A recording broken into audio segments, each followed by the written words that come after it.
Hi, it's Sonia and welcome back to my YouTube channel. Today I'm going to share some of my tips and ideas for how to get into a daily art, be it drawing or painting habit.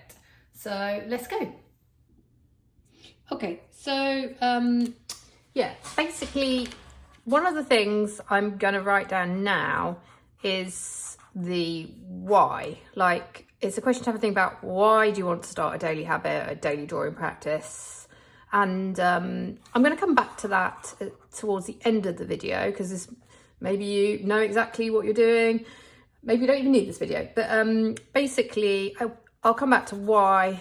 If you bear with me, I think that's an important question to have a think about. But on to two. My first point is, what sort of a drawing practice do you want to get into?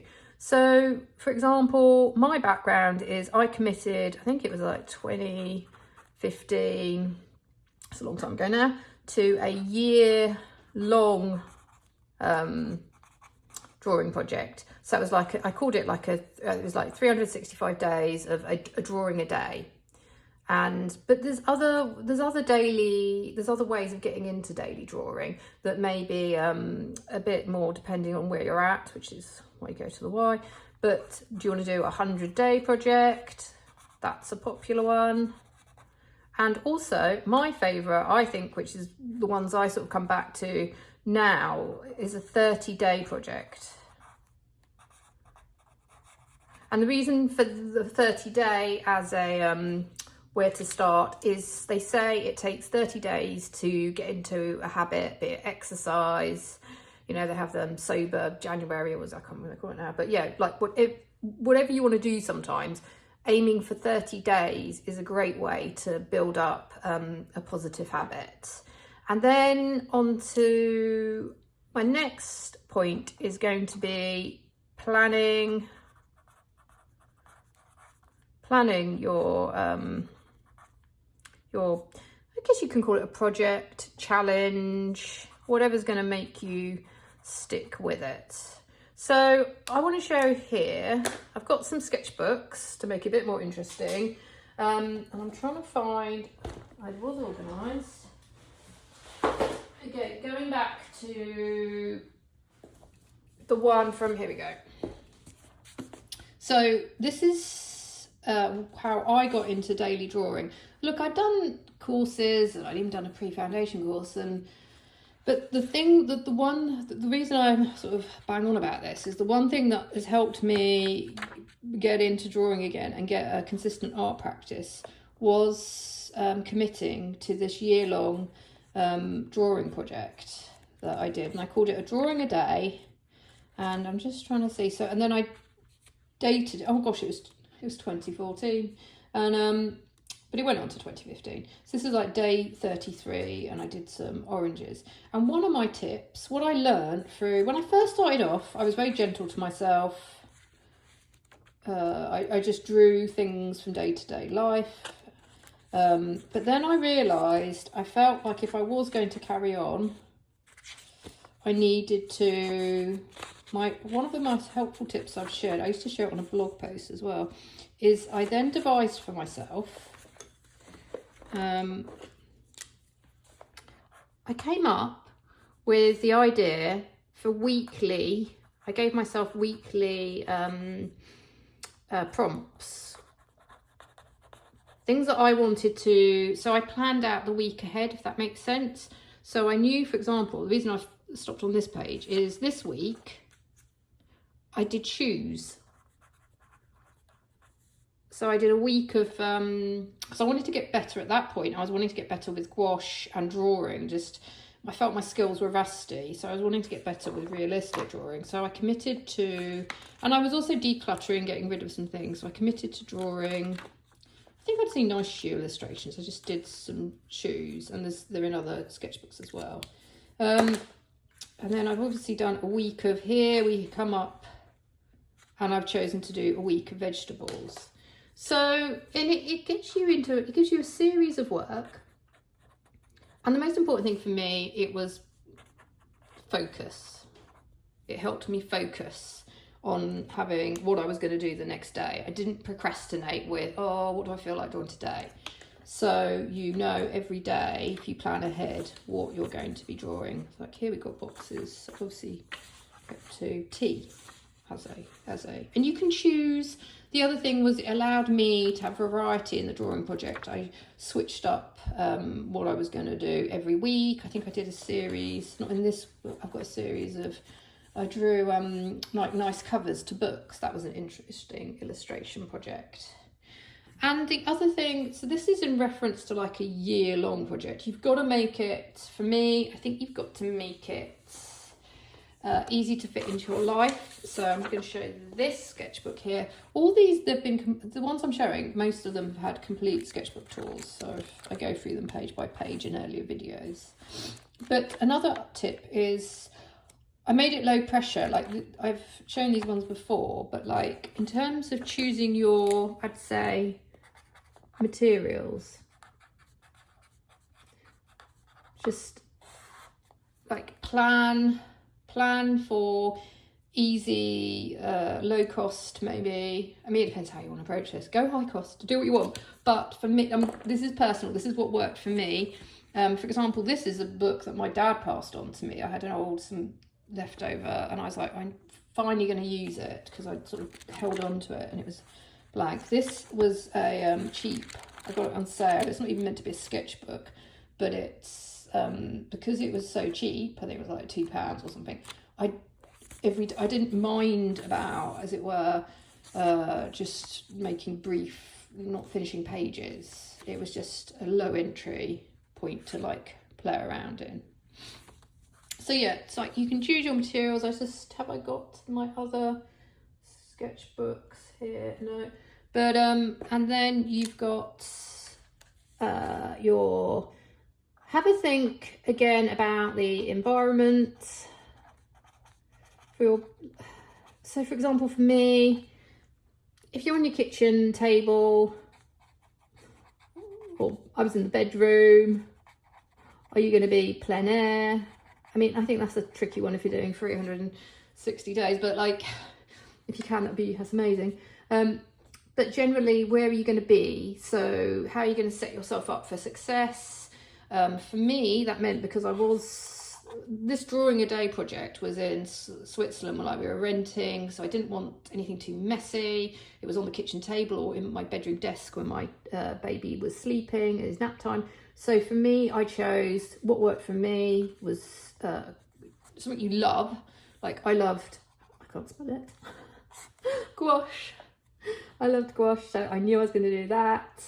I focused on that, and then having, like pens, kept things as well, easily accessible, but a basic kit, so it was easy to put away if I needed to. But again, you can tailor this. You're going to tailor this to yourself. Like you might have a travel bag prepped, ready to go. So yeah, so you've got to think about, these are some of the setting yourself up for success into getting into a daily habit. The other thing I like to do is think about ahead, about time. And also, like, I always like to put it into one of the things, and I still do this even now, is to write it down in a diary. Now, maybe you're a digital person, you can put it in your Google Calendar. I once tried that, but that didn't work for me.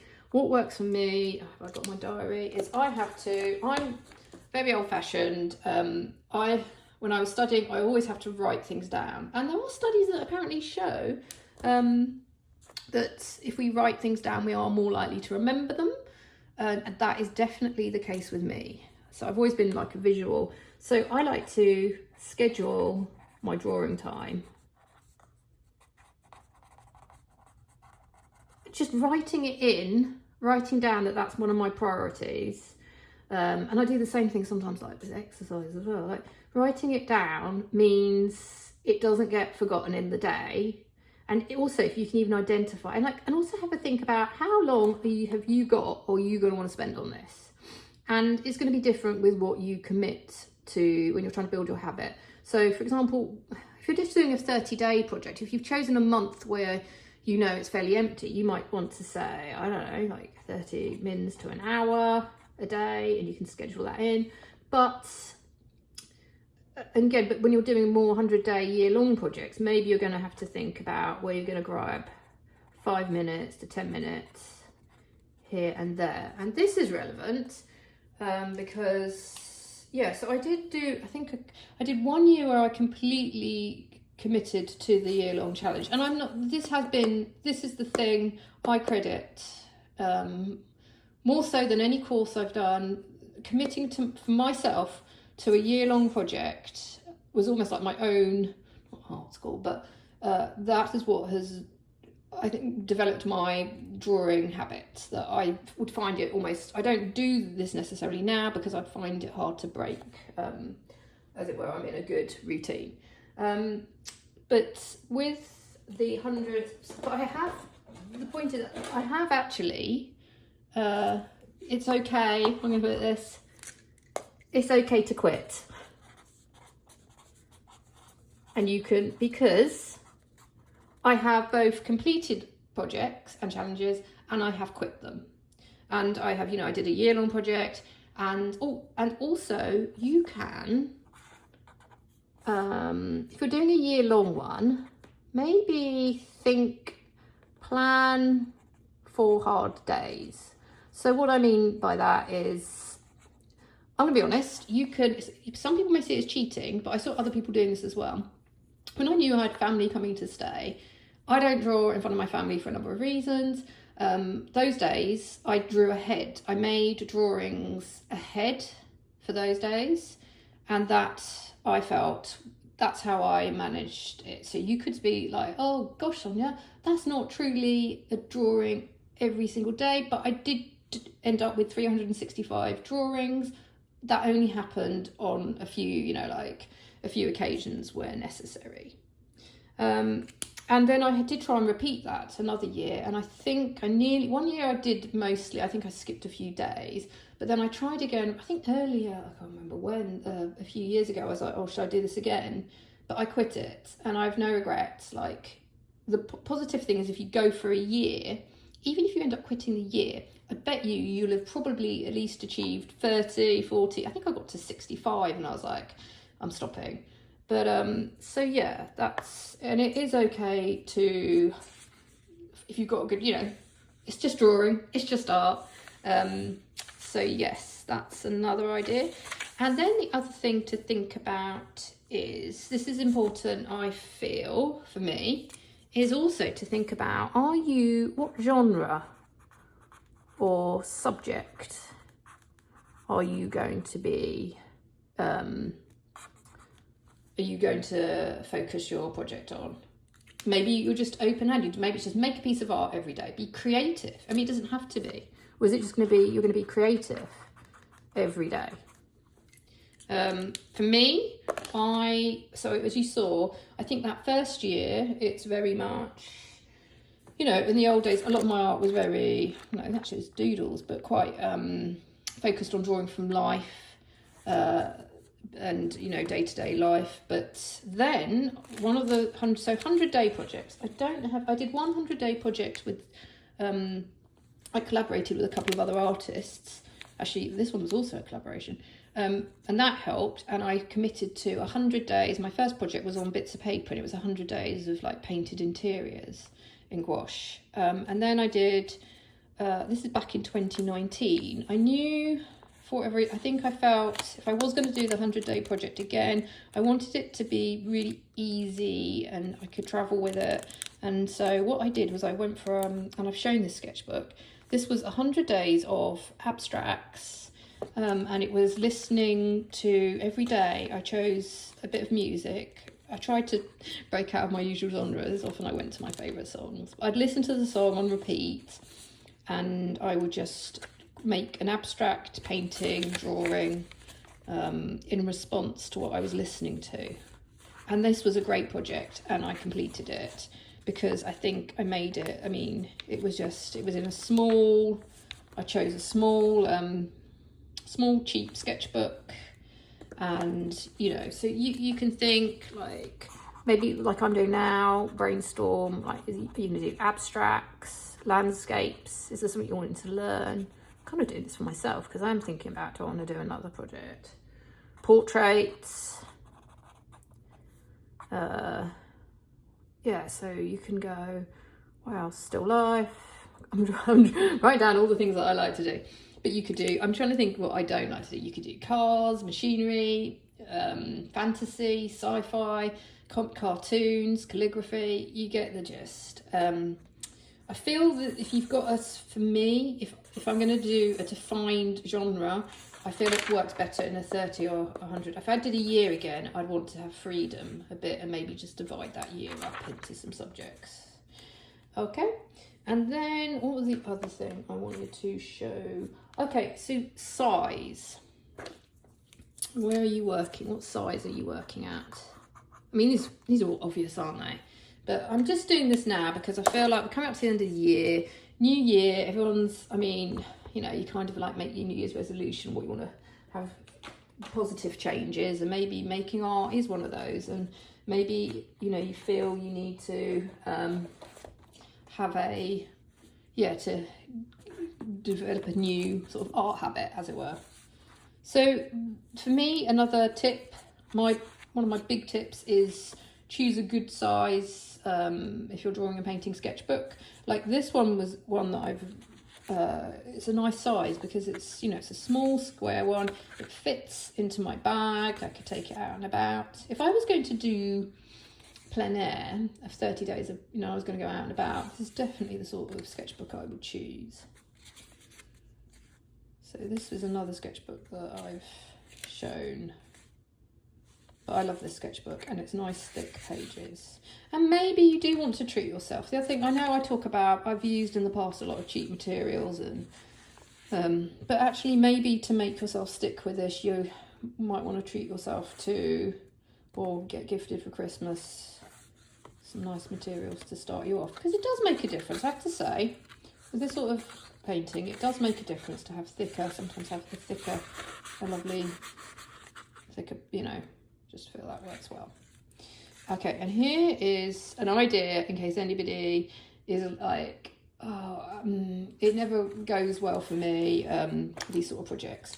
How about just a tiny sketchbook and colours?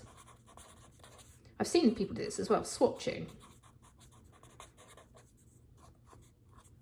Just to get yourself into a creative habit or just a feeling in that zone, you could also, this was a sketchbook I picked up, I think, and it's not terribly, I didn't actually like the paper, I don't know why, it's quite thick, but it wasn't, some of these small sketchbooks are almost too small for me. So what this one is turning into is it's like a tiny abstract. I'm not showing this one, I mean, I don't know if I will do a complete sketchbook tour of it because it is so, but I'm enjoying it now, I've got to be honest with you, so you're getting a, here we go. I'm just using it like for colours sometimes. If I'm just, it's building up into a bit of a testing zone at the same time. I think this is pastel.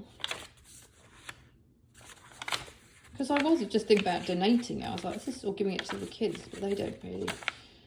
But here, yeah, then I was like, why not just use it to also see, I might just do colours on pages. Just to see next to each other and that whole, yeah, test out colours. So you could, especially on days, maybe if you are having a go at a longer project, give yourself a break, like days when something happens and you're not going to get a drawing in or you're too exhausted, as it were.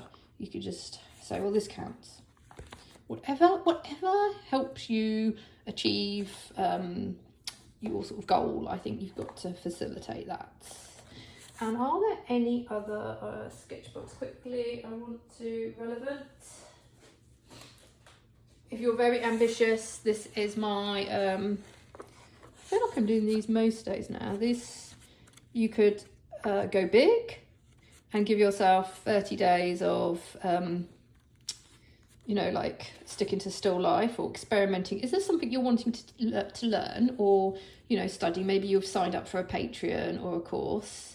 and you want to get the most out of it because you're paying for it, well, make yourself a project from within that course that you're taking so that you carry on learning from it. And then finally, I'm going to share with you where is it? This is the one I would say for me at the moment is going to be my own 30-day project. And it is, I've started again in this sketchbook, another abstract sketchbook. I think I made some process videos. But I am loving this. This is just such a great way for me for warming up before I do any art, getting out of my own way. I love it. This is what I really enjoy. And it's so, I'm finding it, so I'm trying to date now. I mean, I'm probably going to do more than a page a day. But it's, this for me, I think will be a nice 30, I could do this for 30 days and before I do anything else even.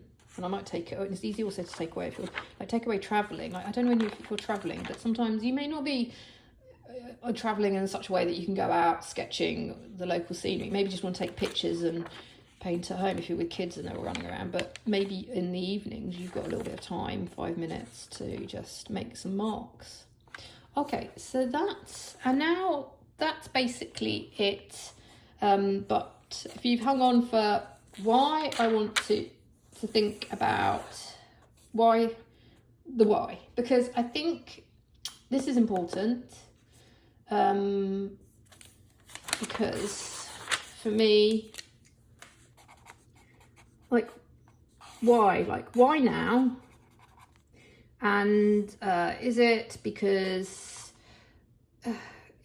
you want to you realise that by yourself you're not getting art in every day, or is it for your to get better, to improve? I guess it's skills. This is the big thing, is it going to benefit? And because I read, recently reading on the benefits of art for art, is it for your well-being, just sense of self? I actually feel this, I think when I first started out, I argued the practical, it was to, improve my skills. I wanted to get back into art. Maybe I had, the idea that, I could have a side hustle, but I needed to make art to, as it were, have something to sell. You need to make the thing and to be producing. And I was sort of getting in my own way in some ways. But actually what I found is, it really helped me feel, when I first started that year-long project, I'd moved, I was quite isolated. It gave me a sense of myself, a purpose. I think you learn through doing it, and it's just, so I think why, having a journal, having a think about why you want to do it will also help, because actually maybe, what your reasons, if your reasons for it aren't great now, I would say you don't self-sabotage or start something that actually isn't, you're going to feel obviously shouldn't. As I've said, if you quit, feel reassured. I've quit quite a few of the different projects. I've completed a lot of projects, but there've been a few that I've just left, and for my own reasons. So have a little think about what you're wanting to do, and let me know in the comments if you are thinking about any daily projects challenges. I'll also have a think about resources as well. I know there's some podcasts and other artists who are good at facilitating these sort of challenges. And yes, any other questions on this? Hopefully it was helpful just to have a quick flick through to get some ideas. And wherever you are, thank you for watching. I do have a Patreon where I share more I'm going to start sharing, I think, more personal behind the scenes footage as well, little videos. So there's that, and thanks, and I will see you next time. Bye.